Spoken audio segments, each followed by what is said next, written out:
On October 12, 2012, in Highland Heights, Kentucky, 29-year-old attorney Ryan Poston was shot 6 times in his own apartment. His ex-girlfriend, Shayna Hubers, 21-year-old graduate student, claimed self-defense, but her bizarre behavior and chilling confessions told a darker story. What started as a passionate romance turned into an obsessive and toxic relationship.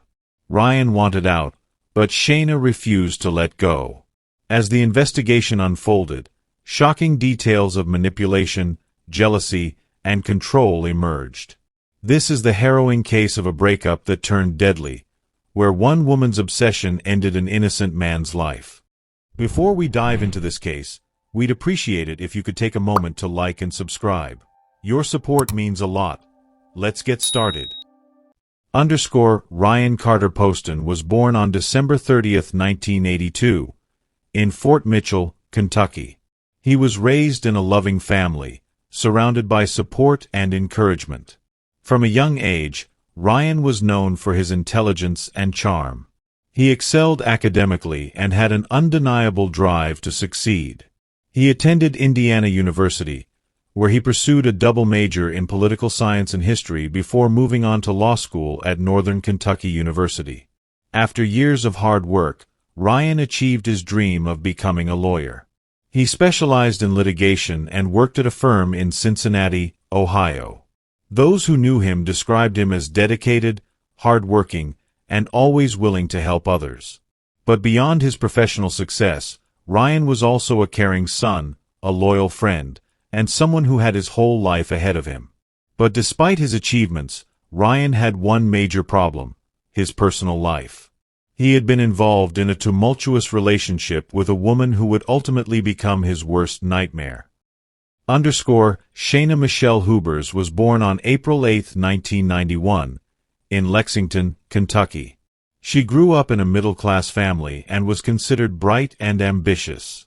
In high school, she excelled in academics and was known for being outspoken and competitive. She went on to attend the University of Kentucky, majoring in psychology. On the surface, Shayna seemed like an intelligent and driven young woman. But beneath that exterior, there was something far more troubling: an obsessive and controlling nature. She was insecure, emotionally volatile, and had a deep need for validation. Shayna met Ryan in 2011 through mutual friends. At first, the attraction was strong. Ryan was charming, successful, and came from a respected family. Shayna, a psychology student at the University of Kentucky, was intelligent and ambitious. She seemed to be everything Ryan could want in a partner. However, beneath her driven exterior, she had deep insecurities and a relentless need for control. As their relationship progressed, Shayna became increasingly possessive. She would bombard Ryan with text messages, sometimes sending hundreds in a day. If he didn't respond quickly enough, she would accuse him of ignoring her or cheating. She showed up uninvited to his apartment, monitored his social media activity, and sought constant reassurance that he loved her. Her behavior was obsessive, yet Ryan struggled to distance himself. Friends and family noticed the red flags early on. Ryan confided in them about how draining the relationship had become. He would often complain that he felt trapped, that Shayna wouldn't let him go. He tried to break up with her multiple times, but she refused to accept it. Instead, she manipulated him into staying, sometimes by threatening self-harm, other times by guilt-tripping him into giving her another chance. One of Ryan's friends recalled how he once joked that Shayna was like something out of Fatal Attraction, the infamous 1987 film about a woman who becomes obsessed with a man and refuses to let him go. At the time, it seemed like an exaggeration. But as time went on, it became clear that this wasn't just an unhealthy relationship, it was something much darker. Ryan began pulling away. He stopped responding to her texts as frequently, made excuses to avoid seeing her, and started exploring the possibility of moving on. He had even begun talking to another woman, Audrey Bolt, a former Miss Ohio, whom he planned to meet for a date. This was the final trigger for Shayna. The thought of Ryan moving on, of being happy with someone else, was unbearable for her. She ramped up her manipulative tactics, refusing to accept that their relationship was over. To Shayna, Ryan wasn't just a boyfriend. He was an obsession, something she needed to possess and control. And if she couldn't have him, no one else would. On the night of October 12, 2012, Ryan planned to meet Audrey. But before he could leave, Shayna showed up at his apartment. What followed was a heated argument, an eruption of emotions that had been building for months. And before the night was over, Ryan Poston was dead, shot 6 times by the woman who claimed to love him. On the evening of October 12, 2012, Ryan Poston was preparing for an exciting night ahead. He had made plans to meet Audrey Bolt, a former Miss Ohio, for a date. After months of trying to distance himself from Shayna Hubers, he finally felt like he was moving on. But what he didn't know was that his obsessive ex-girlfriend had other plans, ones that would ensure he never made it to that date. At some point that evening, Shayna showed up at Ryan's apartment in Highland Heights, Kentucky. It's unclear whether she was invited or if she forced her way in, but what is certain is that tensions escalated quickly. The two had been in a toxic cycle of breakups and reconciliations for months. Ryan had tried numerous times to end things, yet Shayna always found a way to pull him back. This time, however, Ryan was firm. He was done. Inside his apartment, a heated argument erupted. Neighbors later reported hearing raised voices, but no one called the police.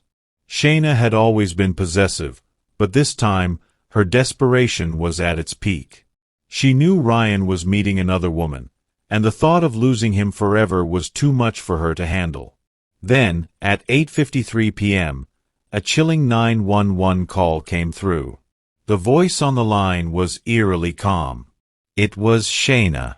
She told the dispatcher, "I killed my boyfriend in self-defense."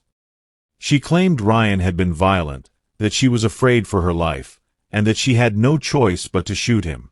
When police arrived at the scene, they found Ryan's lifeless body slumped over in a chair. He had been shot 6 times, twice in the head, 3 times in the chest, and once in the arm. The positioning of the shots raised immediate suspicion. It wasn't a single shot fired in self-defense. It was an execution. Shayna remained at the scene, seemingly cooperative, but her demeanor was unsettling. She rambled, at times appearing unemotional, and at other moments, disturbingly casual. At the police station, she began talking, a lot. Surveillance footage from the interrogation room showed her pacing, stretching, even dancing at one point. She spoke about Ryan's injuries in gruesome detail, even laughing as she described how his body twitched after she shot him. In one of the most chilling moments, she told officers, "I gave him the nose job he wanted."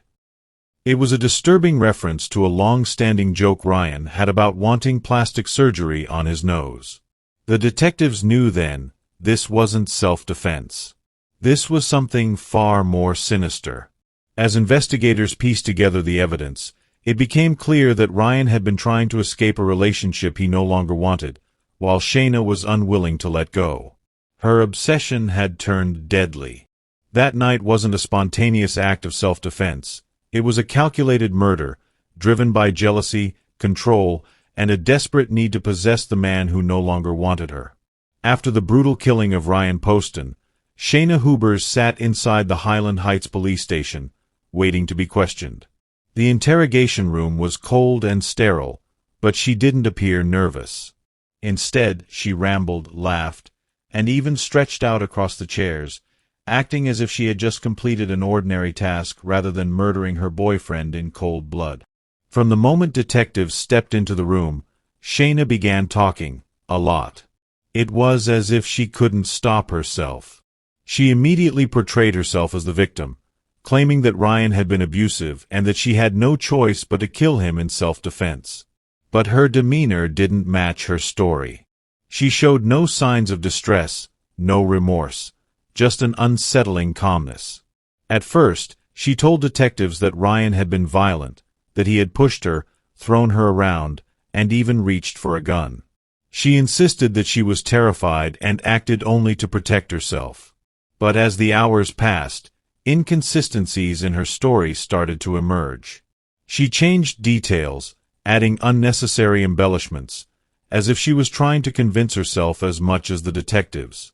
Then came one of the most chilling moments of the interrogation. Shayna casually mentioned, "I gave him the nose job he wanted." She smirked as she said it, referring to how Ryan had been self-conscious about his nose and joked about getting plastic surgery. But now he was dead, and she was making light of it. The detectives knew something was seriously wrong. Throughout the interrogation, Shayna's behavior became increasingly bizarre. She stretched, yawned, and even started singing at one point. "I did it, yes, I did it," she mumbled in a sing-song voice while alone in the room. It was almost as if she was enjoying the attention, relishing the moment rather than feeling guilt or fear. At another point, she laughed and spoke about Ryan's final moments in disturbing detail, explaining how his body twitched after she shot him. She said it in such a casual tone, as if she were describing something mundane rather than the death of the man she had supposedly loved. Detectives let her talk, and she did, revealing far more than she likely intended. As she rambled on, it became evident that this wasn't self-defense.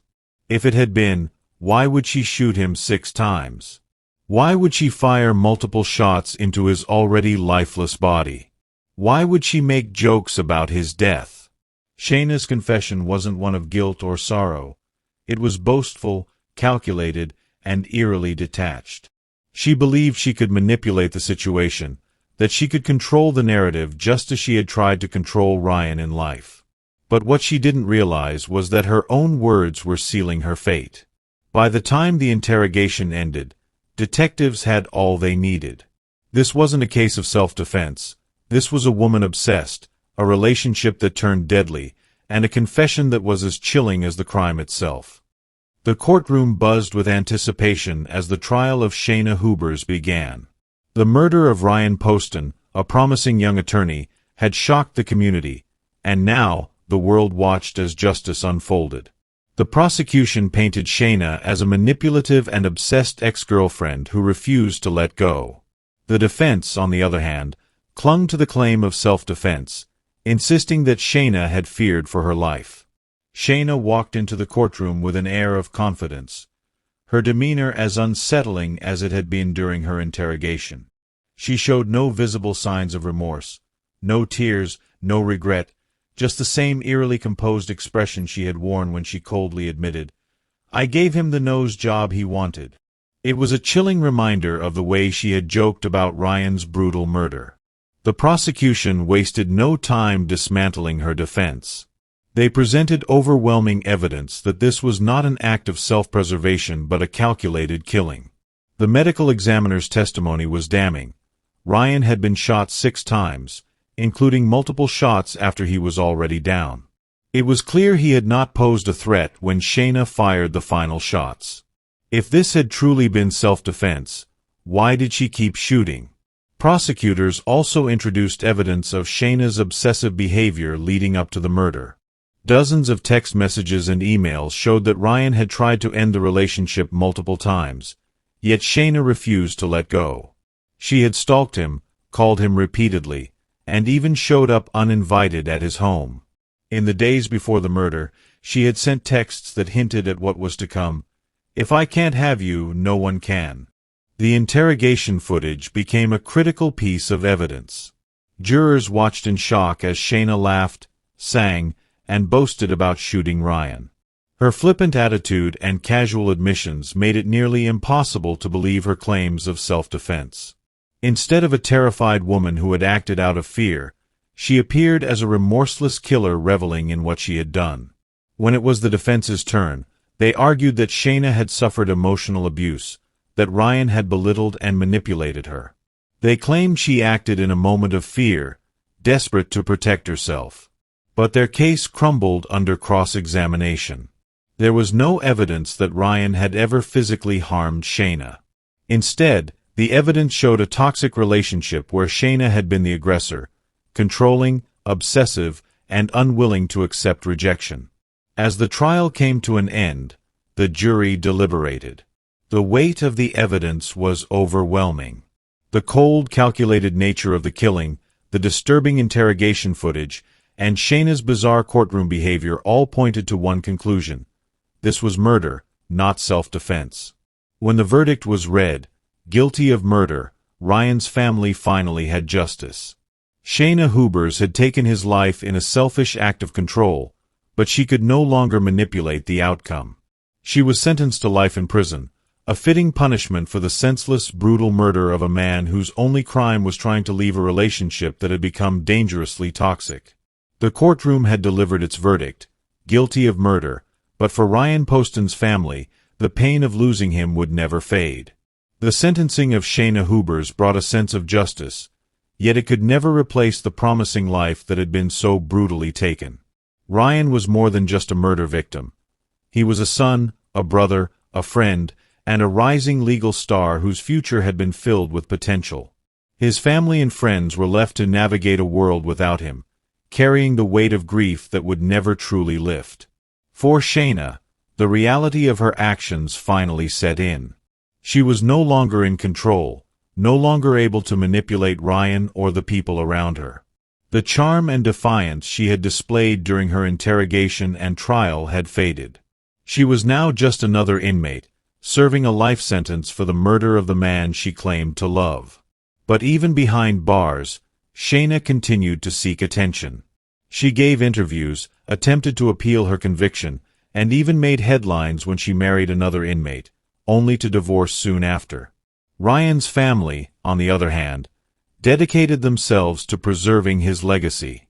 His father and sisters spoke publicly about domestic violence and toxic relationships, hoping that Ryan's story could serve as a warning to others.